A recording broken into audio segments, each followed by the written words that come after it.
I try to come with unique situations to where I'm not just a service-based business, but I'm a solution-based business.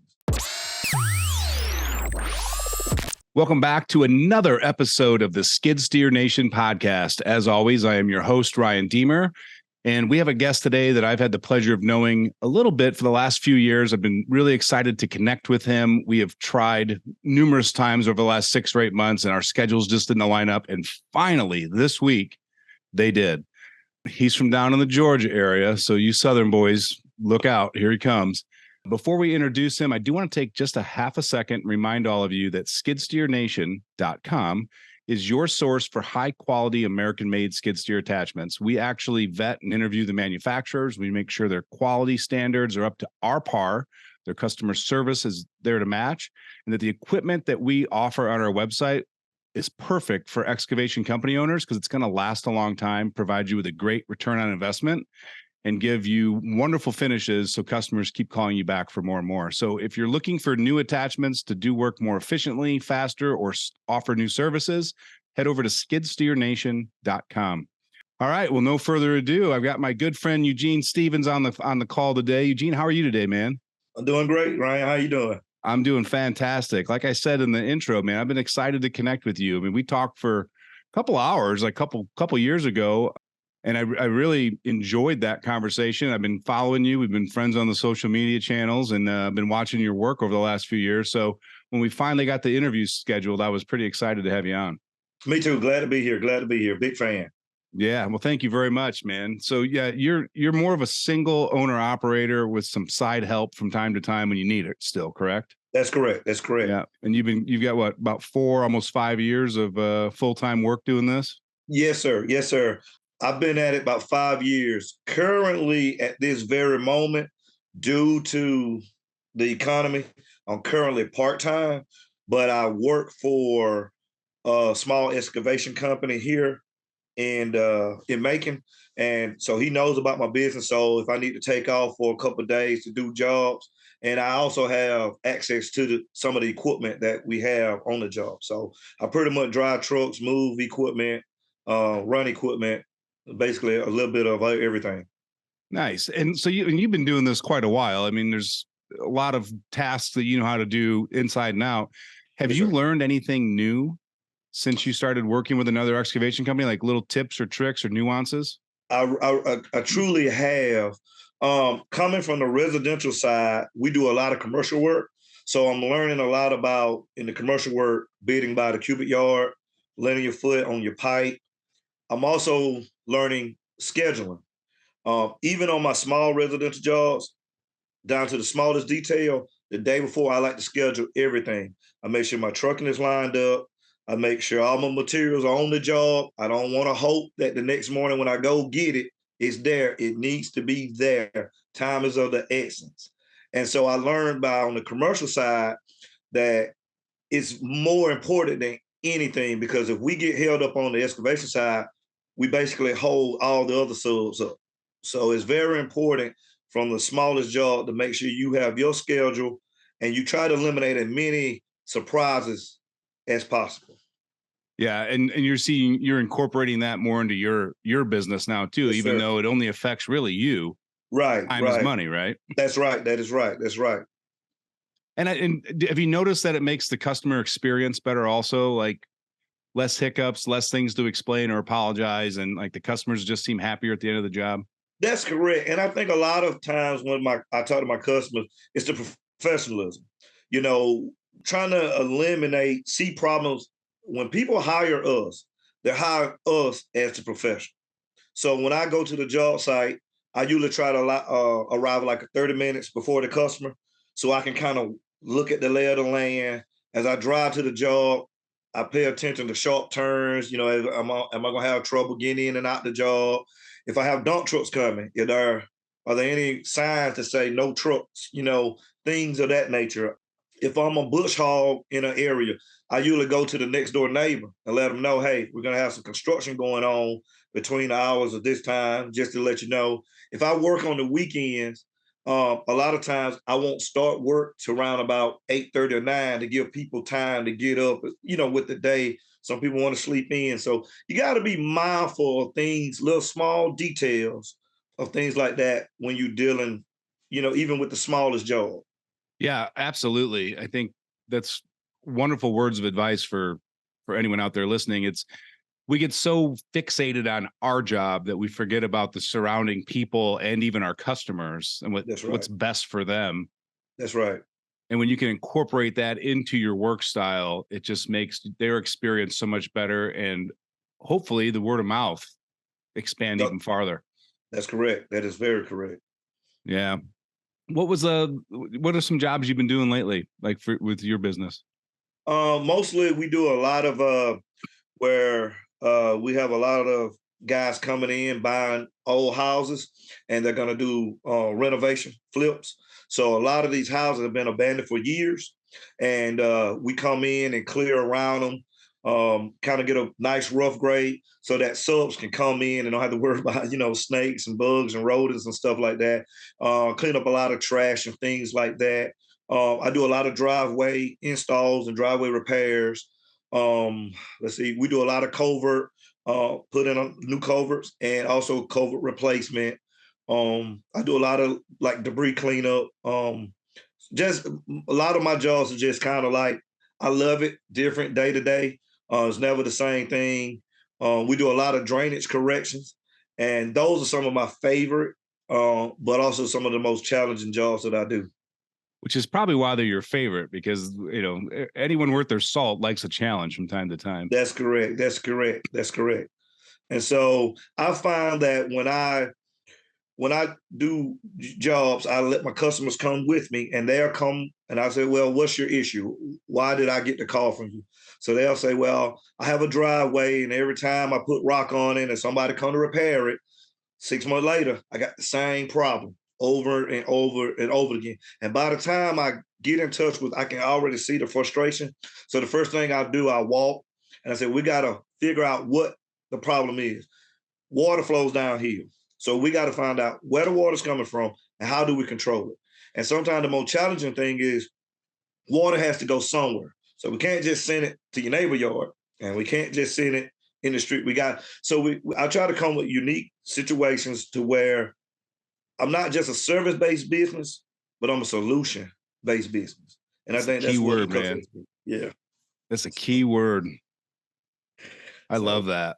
yes, yes, yes. Because people have a problem. And that's at the end of the day, every job you do, they have a problem that they don't have the tools or the experience to handle themselves or the time. That's right. That's right. And they want a solution to it. That's right. And the most satisfying thing for me is people move in their house and they've been having this issue for 10, 15 years, and then you're able to solve it. And they can move on to something else that they had on their bucket list to get done at their house. Because a lot of times your house is your biggest prized possession. And so to be able to do that, and I have people who they bought the house, they've been there 10 years, and they're paying taxes on 2 acres, but they're only using an acre and a half. And then you can able to come and clear it, and they can maintain it. And just to look on their face like, wow, like we really can have family reunions here in the backyard now and not have to go somewhere else. So to be able to see that my customers are satisfied and they're astounded, and they go and they telling their friends and family about you, that says a lot. And it means a lot to me. Yeah. And I love hearing that because I think a lot of owners, we lose track of that. We get so fixated on the dollars, right, and the number of work that we kind of forget about the customer and the client. That's right. But if I found that the more I care about the customers and clients, the actual better job I do.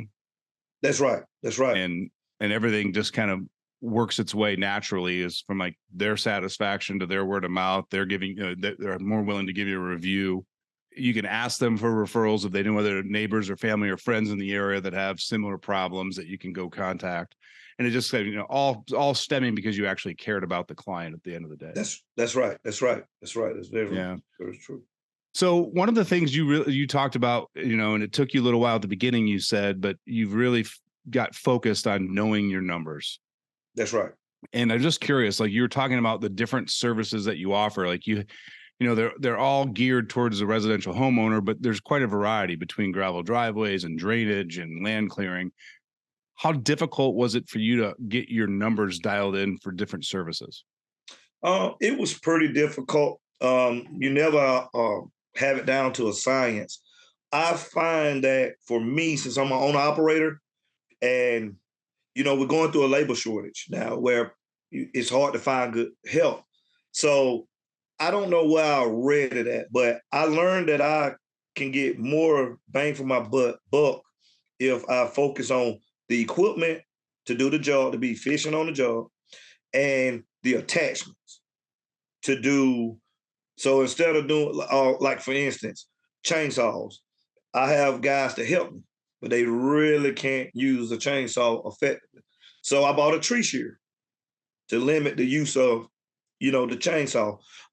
Another thing about knowing my numbers is just basically being efficient on the job. Like I said, from every minor detail, when I get to the job, I walk through the job, put fresh eyes on it, because a lot of times we'll estimate these jobs, and sometimes it could be a week or two, or even a month before you start the job. Put fresh eyes on it, look at it, take some time out to just figure out what'll be the best course of action.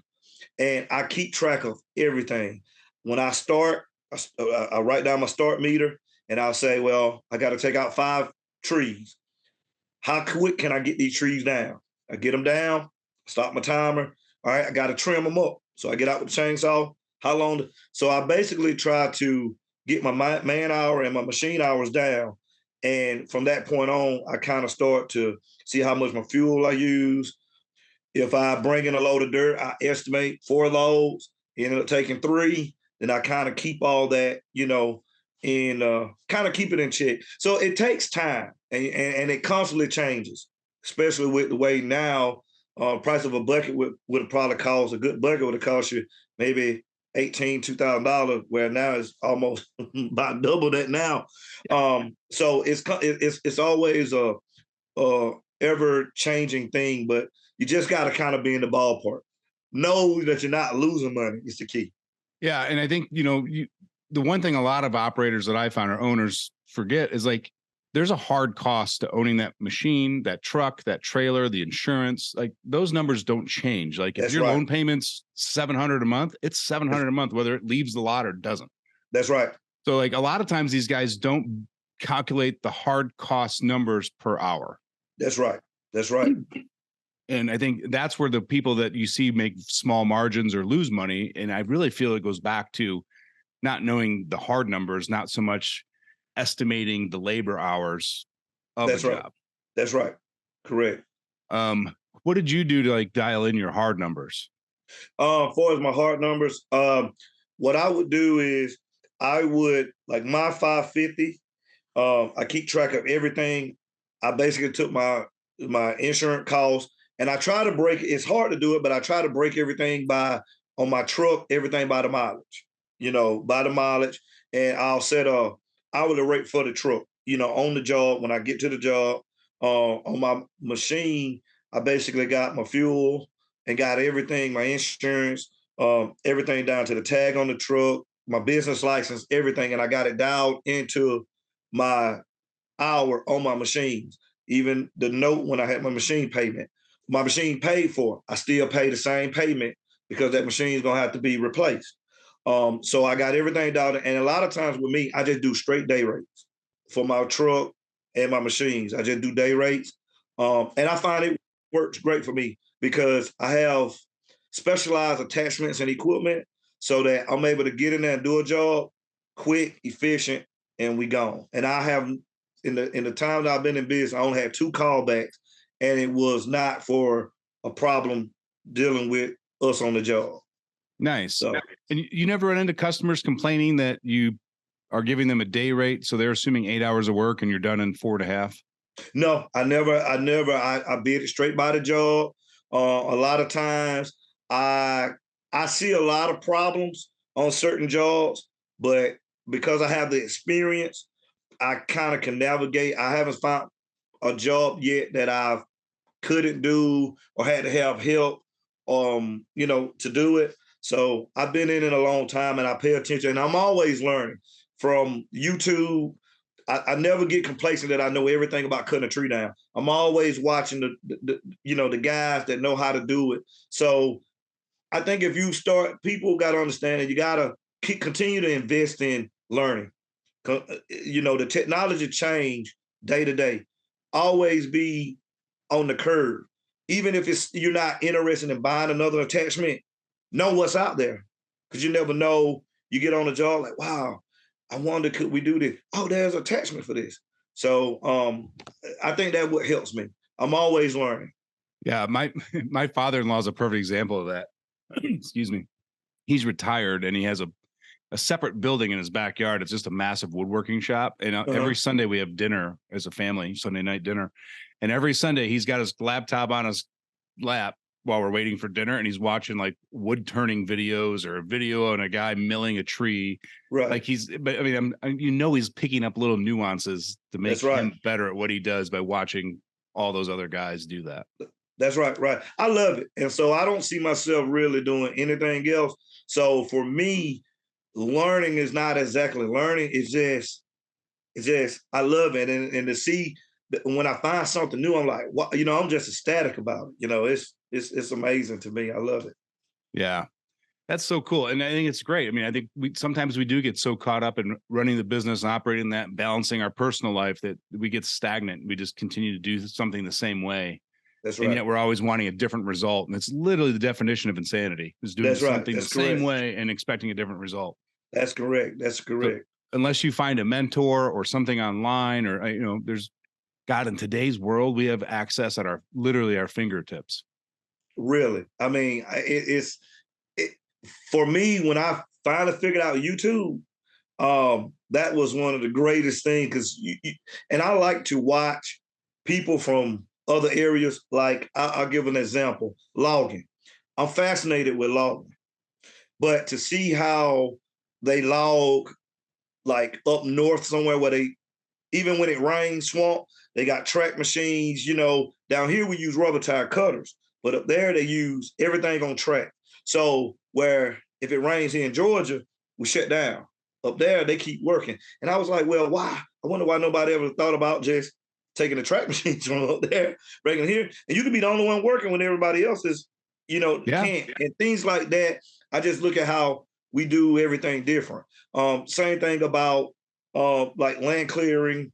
I always, right now, I do small land clearing jobs, but I'm always thinking about as I grow my business, what is available? What's out there? What techniques? Just like I try to take what I learned on the commercial side and put it toward the residential side, because the closer you can get to your numbers, right now, bidding is so competitive.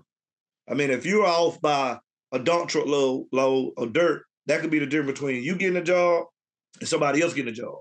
So for me, I can go in and actually shoot grade and know down to the T how much dirt I'm actually going to need. And so I talk to my trucking company, I can tell them, hey, send me 12 yards, 13 yards, 16 yards to make sure I have enough. And that a lot of times that's how I end up winning bids. The smallest number could be the difference between getting the job and not getting the job. Yeah. Just throwing a number out there.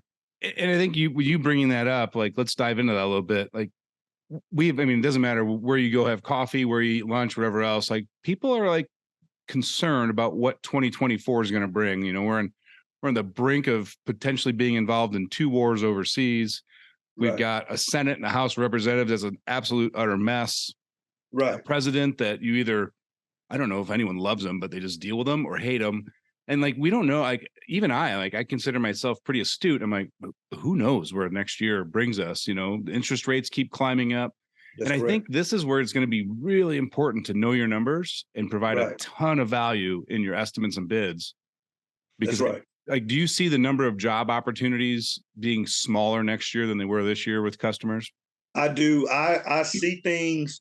It's crazy. During the summertime, I was kind of slow. And it's amazing now during what's supposed to be the slow season, I'm getting busy. And I see that I'm doing a lot more bids and the number of me actually getting the jobs. And I'll tell you another thing, a lot of time now, I will look at a job and 3 months later, the customer finally call and say, hey, I'm ready to get the job done. So the money, it's taking people a little bit more time to get the money up. which is fine. I'm a consumer myself. For me, the way I try to adjust my business is, like I said, I try to invest in things that I feel like attachments. You and I both know how important attachments is to our industry.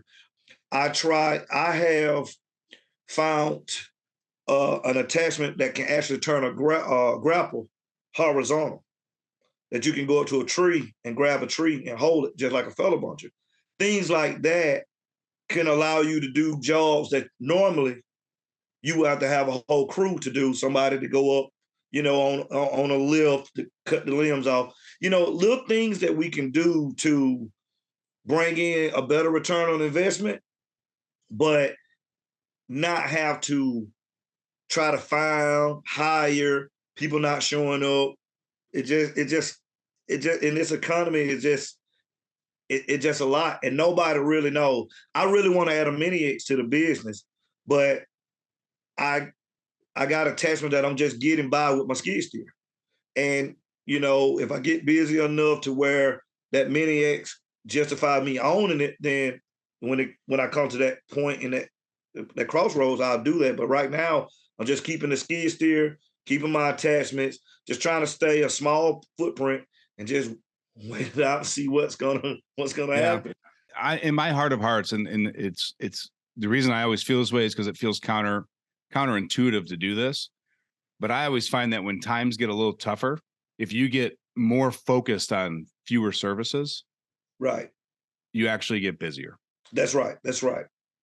So instead of offering land clearing, water drainage, driveways, this, that, like we just focus on drainage and driveways. And then we're not going to do like, this is an example. I'm not telling you how to run your business, but like I find guys that do that get a lot busier. Right. Because it's almost like a customer knows exactly who your business is. That's right. And when they need a driveway repair, you're number one on the list. Like that, you're the guy in the area, right? So they actually stay busier. And I always use the reference point too. Like a company that specializes in septic systems has all the equipment to do just about any job around a residential house, but nobody calls them for it. That's right. That's actually something that I'm pursuing next. Getting myself the installer's license. I saw you just had to remove a tree for a lady that had a septic system that needed to replace because of the roots of the tree. Yes. Was that kind of what inspired that, or had you been thinking about it before that? I've been thinking about it before. I actually been helping some guys that do septic. And so I've actually been shadowing them, just learning to install. I don't like to go into nothing kind of, blindly. I like to take my time and learn. And so it's something that I'm actually passionate about, the septic, getting in there, digging your tank, making sure your tank level. It's something about it. The complex of the system sometimes intrigues me, and it's recession proof. You gotta have it. And it's recession proof as long as you live in the right area. Like if you live in downtown Chicago, you're going to go out of business. That's right. You're exactly right. So that's something and I have my utility foreman's license. So I'm also going to get the contractor license. So I want to kind of specialize in sewer and septic. It'll be something I kind of want to try to transition into. I think that's something amazing. Here, yeah. And you've got enough, like we did the same. We worked with an excavation company here in Peoria, Illinois. And last year they decided to do the same thing you're talking about and switch from being general excavation company to being focused on septic systems.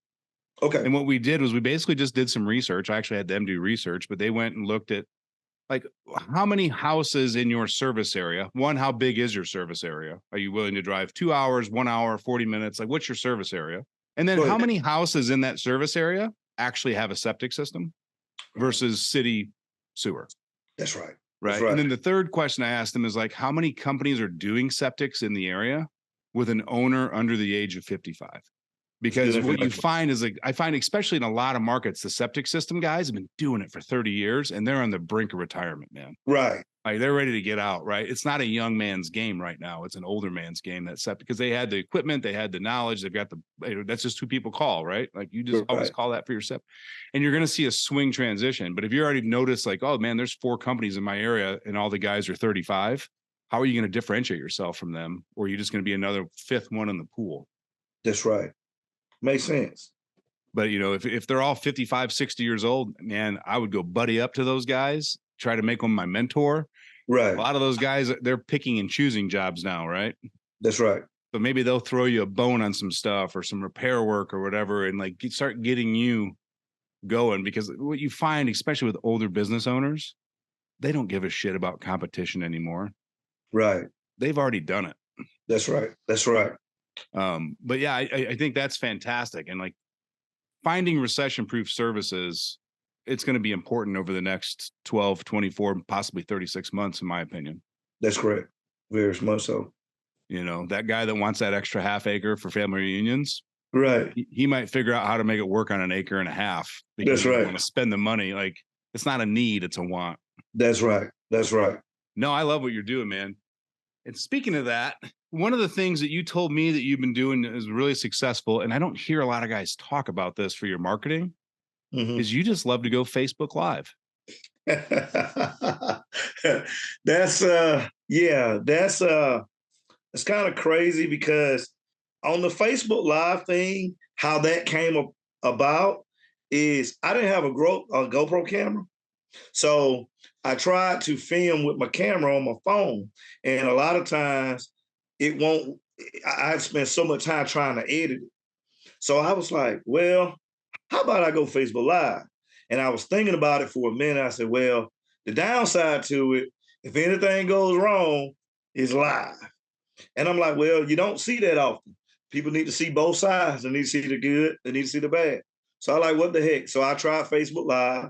And I didn't really expect anything from it. I love what I do. I just want to share it with anybody who would watch it. And so I shared it.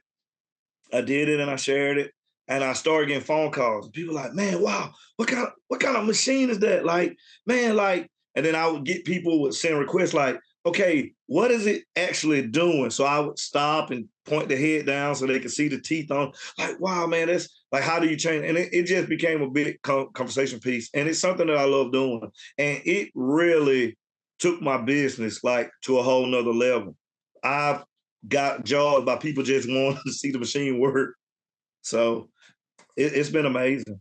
Yeah, I love that. I read that. I'm like, oh, we're definitely talking about that on the show. Like nobody goes Facebook Live, whether it's their insecurities of being live and not wanting to talk, right, or their fear, or they're just busy not thinking about it. But it's really people love seeing something they don't know how to do, which is why YouTube's so popular, right? Right. So to be able to share that and then to take just a moment and like, oh, this is how the front of the head of the mulcher looks, or this is how that works there. Like, yeah, you've left a mark on that person. That's right. That's right. And you get to see everything in real time. You know, it's you know, you see this tree standing and in less than 2 minutes it's gone. Where did it go? And so for me, I think that's something I think that people need to see, even when you have the breakdowns and stuff and see you trying to repair it and stuff like that. You know, this is just, I think people can kind of respect what we had to go through to learn this skill, because this skill didn't just come overnight. You know, we learned it over a period of time. We learned it through trial and error. And I think for me, I try to find everything as a teaching moment for my customers. You know, yes, the job looked great. And I saw the problem for you, but we had to invest a lot to get here and to do this. And this is what goes into it. It's a lot of thought process that goes shooting grade. Some guys I know, I've learned it now. And I remember when I first started, I just gleaned for the day that I could see grade. And to finally now come on a job and I can see where I have to cut in and I can take the high side and cut it into the low side and just actually see that those skills that people tried to give me and teach me, I'm starting to, you know, really catch on to it and it's really starting to come full circle. So also, I remember when I started, I used to ask guys, you know, hey, questions like, you know, what would be the best machine for this? What would be the best? And now I get the same requests from other people who see what you know, to be able to be a mentor to someone else. And I think that for me, I love what I do. And for anybody that has the same love for the industry, you know, I'm here to help and try to do it in industry or service. Yep. I don't know what to say. That's perfect what you just said, because I think so many people stop and forget to give back to the next generation. That's right. You know, and what a waste of skill and knowledge if we're not going to share it with somebody else. That's right.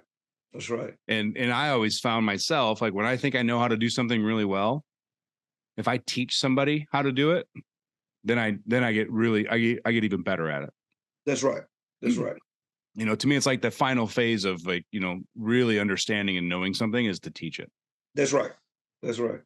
So I totally agree. yeah. In fact, the local university here, they have what they call the Small Business Development Center. And if anyone out there owns a business and, like, you're struggling with knowing the numbers, setting up it doesn't matter.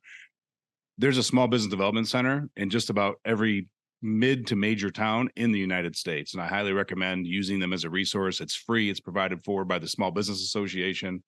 I've personally been working with them for 8 years.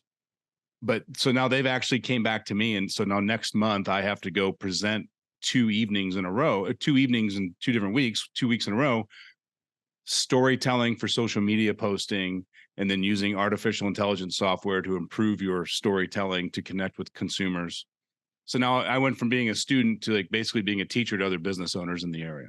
That's right. That's awesome. That's awesome. But again, like, it is because of our willingness to be like, hey, this is something that helps. It doesn't matter what industry you're in, right? Like, operating a business is operating a business. That's your correct. bookkeeping's your bookkeeping, your marketing's your marketing. That's Your right. sales are your sales. In fact, Eugene, like, do you have a sales process? Like, if you go to a job site and you're going to present a bid, do you kind of have like a framework or a loose script that you know you want to follow so you don't forget anything? Not necessarily. Like I said, a lot of times I like to get to the job 30 minutes earlier, to kind of lay my eyes on it, pay, just, and a lot of times as I go, I ask the customer, I say, well, what is your problem? What can I help you with? So they'll start explaining. A lot of time you can kind of already kind of see, and I'll talk with them, I listen to them, I listen to them talk. I'll let them tell me what their problem is. I listen to their frustration, and I'll say, well, okay, these are the solutions that I would suggest. And I said, I'm always going to give you the solution that if I lived here and I had your problem, this is how I would go about it. And I would talk with them.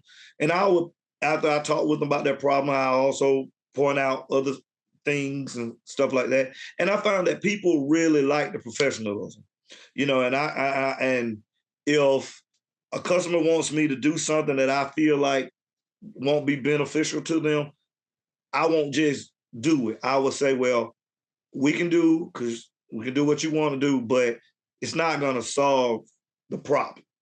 And I would very much like to fix this than to keep coming back out and let you, waste your money. Like, a lot of times people use the wrong materials. 5, 7 rocks on driveway where it's going to do nothing but wash the rock away.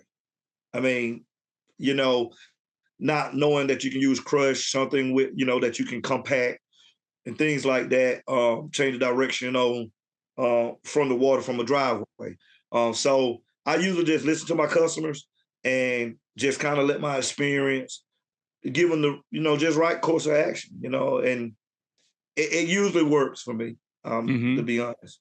Yeah. Like, one of the things we always talk about, and I learned this from, I don't know, not the excavation industry, but guys that were selling very large ticket products and services, like understanding what the customer's problem is, which is exactly how you're starting your conversation.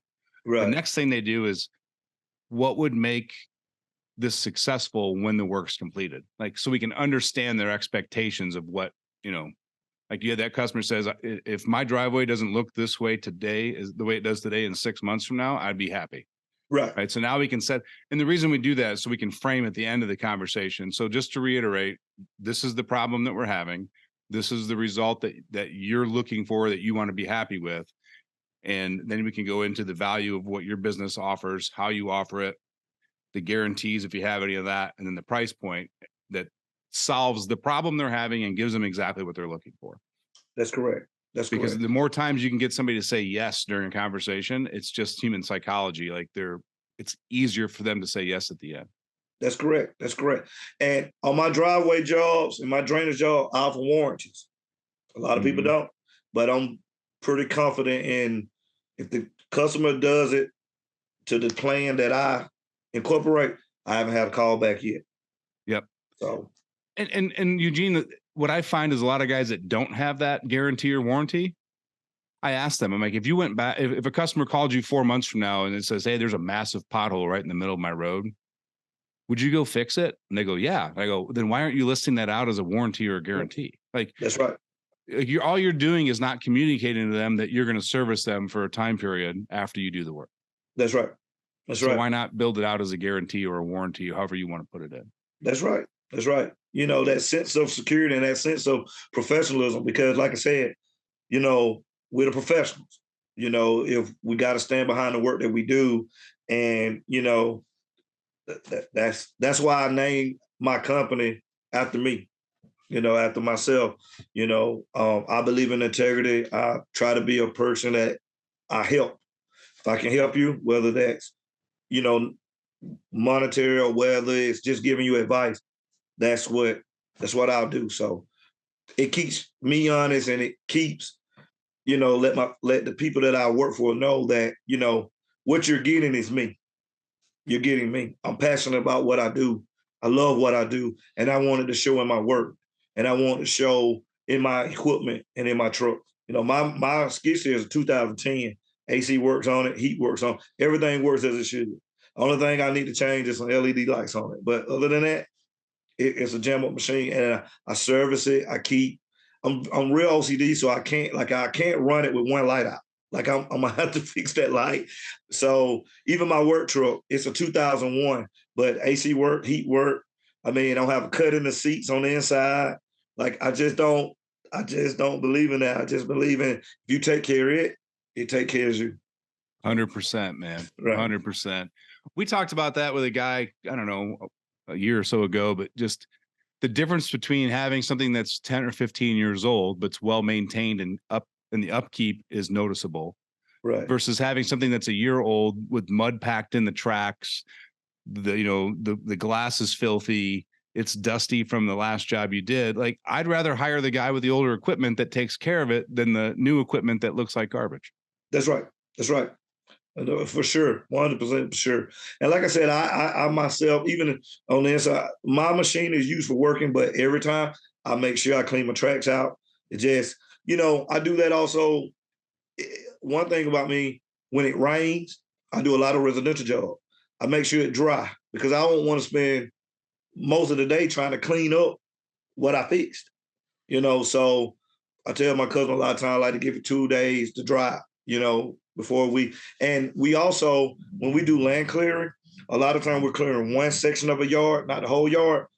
I will come in with a brush cutter and cut a work area, and we will stay within one area of the yard, not to mess up the rest of the yard. Because you already got to wait for one part of the yard to get grass on it. We don't want to track across. And so little things like that, that's why I say you take the smallest job and you come with the commercial mentality of planning that job up to where you cause the least amount of damage, but you have the most effectiveness. You know, just be mindful. You know, things like that. My cutter head, when we come and cut, we try to cut only in the direction there's no houses, nothing like. Now you can't obviously, you know, things will pop off the ground, but we try to make sure we cut in one simple direction. You know, things like that. So, and we'll let the neighbors know, hey, we're going to be cutting. Just want to let you know, just in case you got somebody in the yard, a piece of debris might fly. So things like that goes a long way of being professional and being courteous. And, you know, you come into a lot of neighborhoods and you don't do that. Well, you know, you shot something over my yard, da, da, da, da. Now you got a problem. So if they kind of knew, they're kind of like, well, he told me that was a change. And if we have to go pick it up, we'll pick it up, you know, stuff like that. So. Yep. I love that, man. And if you take that approach to the small jobs, and you can do 4 small jobs in a day. Right. So the guys that say, I don't leave the house for X amount of dollars, I'm like, why don't you just stack 3 of those into one day? It's just the same as getting the rate that you want for another job. And then you have 3 happy customers instead of 1. That's correct.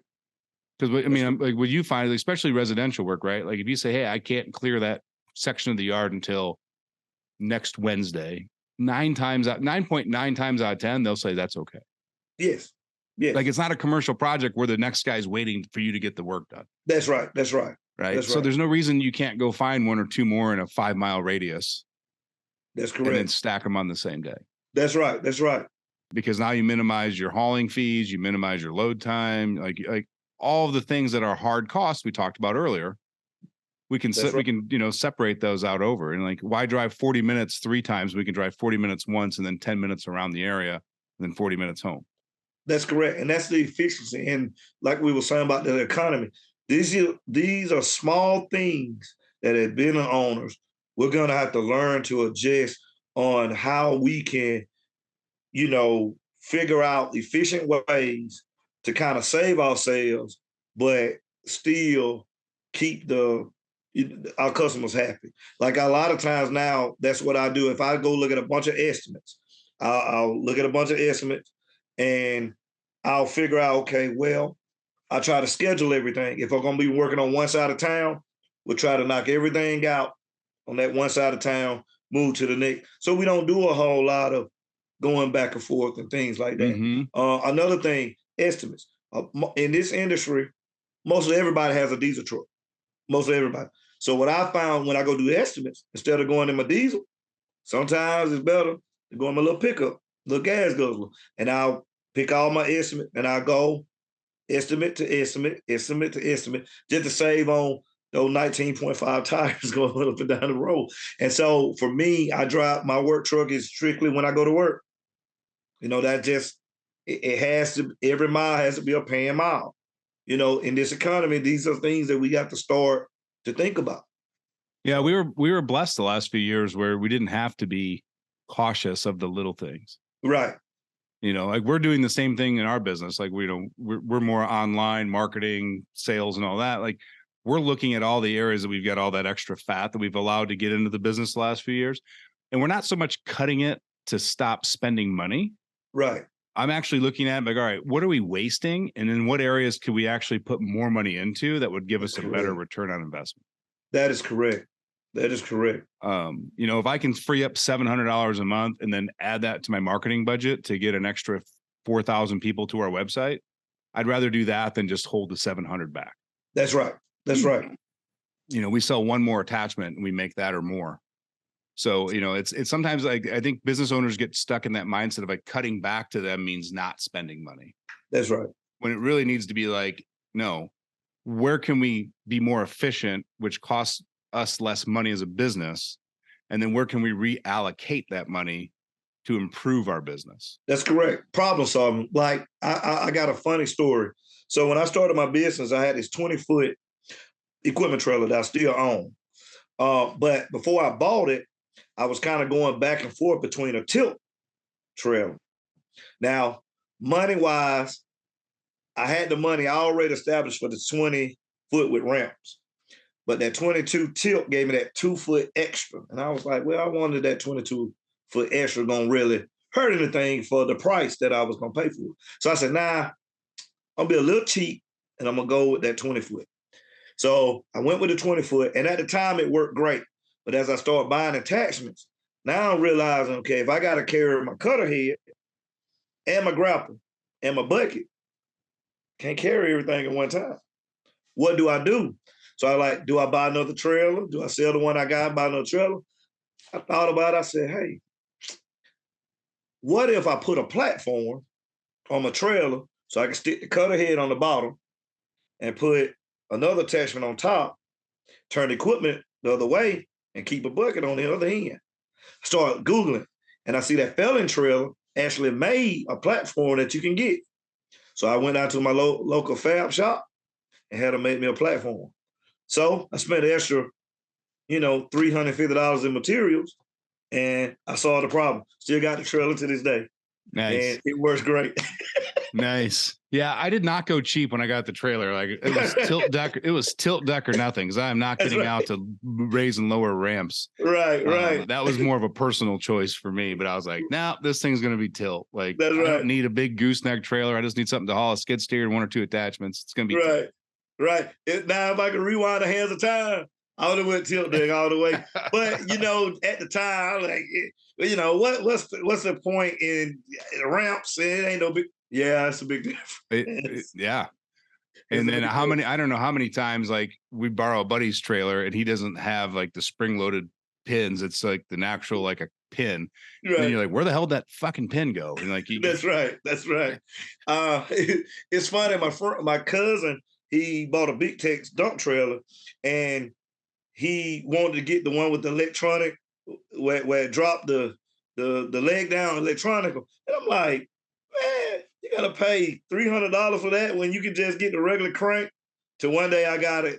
He had it fully loaded, and we had to try to crank it down. I said, yeah, that $200 is a good investment. It's a good investment until it breaks, and then you're like, well, how do I get it up or down? That's right. So it's pros and cons to all of it. Yep. Yeah. We saw a lot of attachments that come either like a manual adjustment or a hydraulic adjustment. Right. And everyone's like, what's the difference? I'm like, how lazy you feel today? I mean, it's literally like it does the exact same job, but do you want to get out and spend 3 minutes unloosening 2 bolts and sliding the blades, or do you just want to push a button in the skid steer? That's right. For $900, 9 out of 10 is like, I'll take the hydraulic. Like, time's money, man. Like, that's right. You're right. You're exactly right. Yeah. Exactly right. Yeah. And we even like a lot of people that don't own a business that just buy it for themselves. Even they're like, I don't want to get out. Like, I'm already in it. I'm just going to stay in it. So that's right.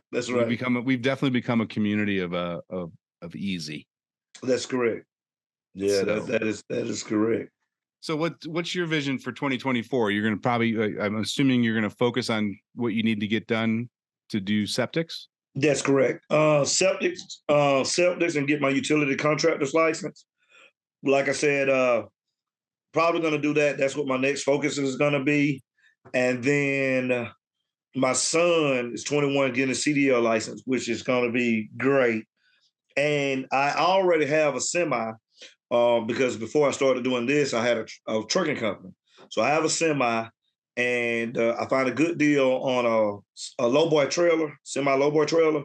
So hopefully once I start doing septics, if I had to bring both machines, which normally you do, I could just put them on the semi, and then my son can follow me in the 550, and then I drive the semi. So we'll have one complete unit to do jobs, and we don't have to do all that going back and forth. Also, if we have to go outside of our normal service area, which in this economy, we could have everything with us on one trip. So that's kind of what I foresee in the foreseeable future. Do you foresee yourself like offering lowboy services to other contractors in the area? If possible. Yes, sir. If possible. Yes, sir. Nice. Always looking for opportunity. Yeah. That's right. I always have to do, I don't know about you, but when I look at new opportunities, I always have to sit down and like write it out. And I've got like a 4-square piece of paper. I'll draw 4 squares in it and kind of like do like, the SWOT analysis, strengths, weaknesses, opportunities, threats. But I'm always looking at it like, is this a great opportunity or is this a distraction from what we currently offer? Right. Like if offering, so like for me, if I was in your shoes, I would do that situation for offering lowboy services. Like, are you the one that has to drive the semi, or can your son drive it? Are you comfortable with him driving it with $100,000, with a $700,000 excavator that another company owns, or is it you're not able to do another job and you have to, like, what's the balance here, right? Like, is it a great investment for our business to grow it, or is it actually going to distract me from getting more septic systems installed? Like, that's correct. That makes a lot of sense. And probably my son be the only one I probably would trust to drive my baby. I ain't gonna. Yeah. Yeah. Because we run into some opportunities, like a lot of, the more active you are in your community and in your market, the more opportunities come your way. It's really not luck that brings opportunities. It's action. That's right. Right. So the more actionable items you're fulfilling, the more opportunities it's going to fall into your lap. And like over the last 3 years, like there's been a lot of opportunities that the previous Ryan 10 years ago would be like, yeah, let's do that. That's awesome. Right. The new Ryan that's went through maturation process now goes, that's a great idea, but it doesn't work with what I'm currently doing. And I'm going to have to divide my attention, which means neither one of them is going to get the attention they deserve. That's correct. And now my business is going to suffer trying to grow this opportunity. And it's just, I'm not the right guy for that position. That's right. That's right. That makes sense.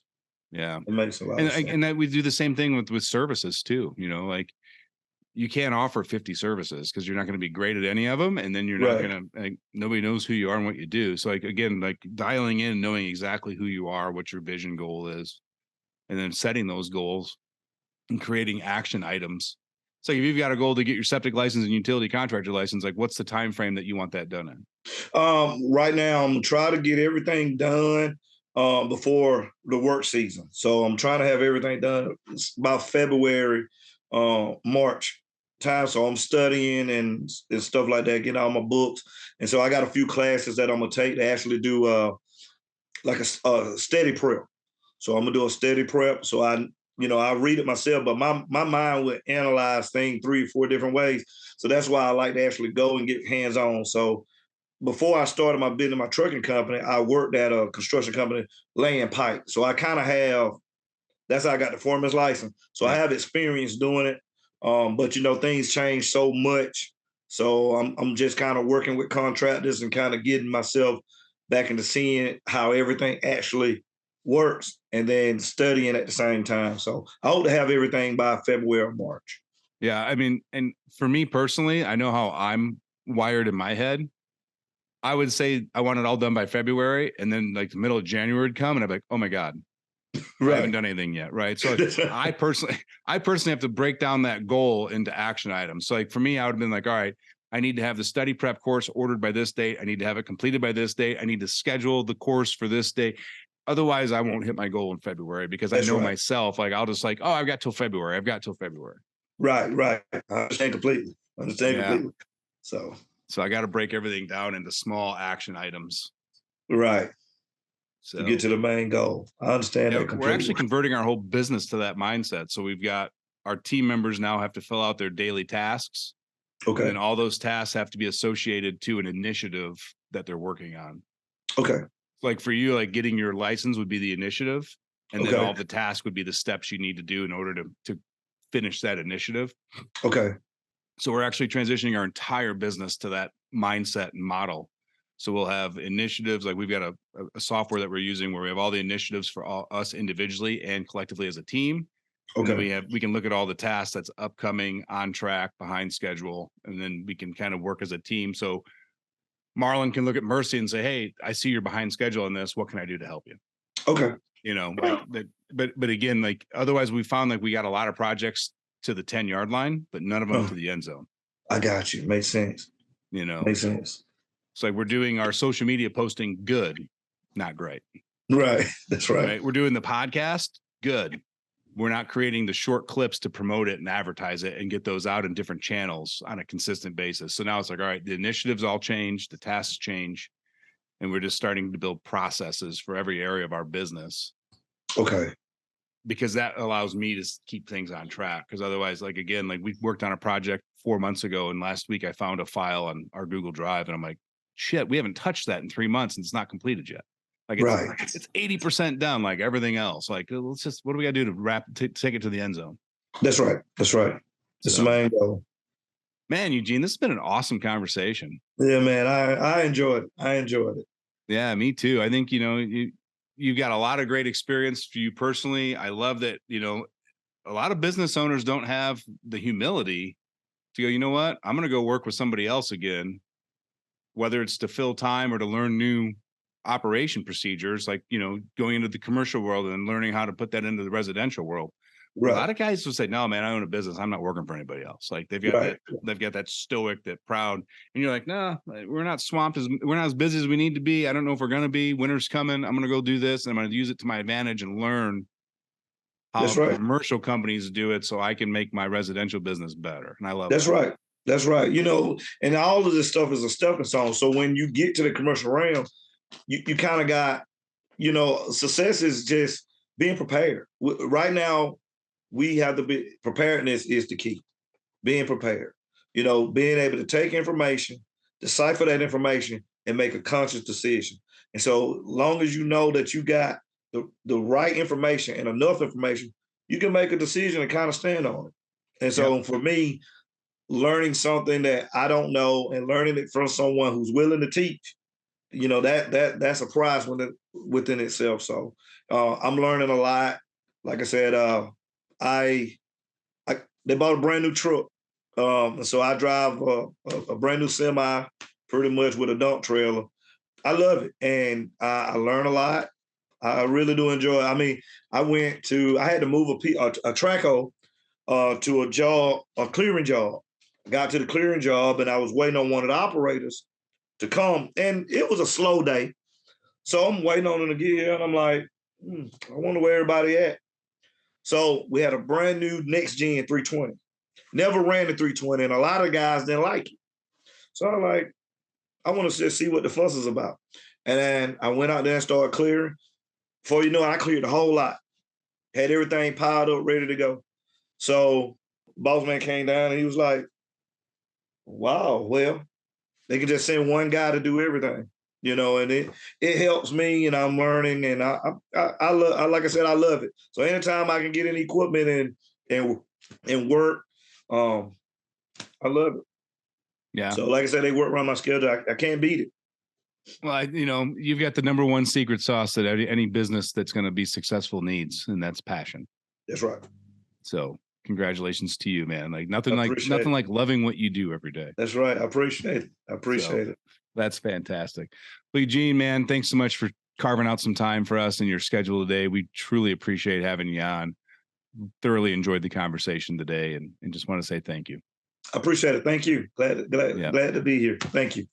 Yeah, and if you guys are listening to this, and again, if you own a business or run a skid steer or whatever you need, attachments make the difference. Eugene said it numerous times. The right tool for the right job can make your life a lot easier, and you can be more efficient with your time. So if you're looking for new ways to do better jobs, whether it be driveway repair, drainage issues, land clearing, whatever else, head over to skidsteernation.com. We have American-made high-quality attachments just for your business. So until next week, guys, take care.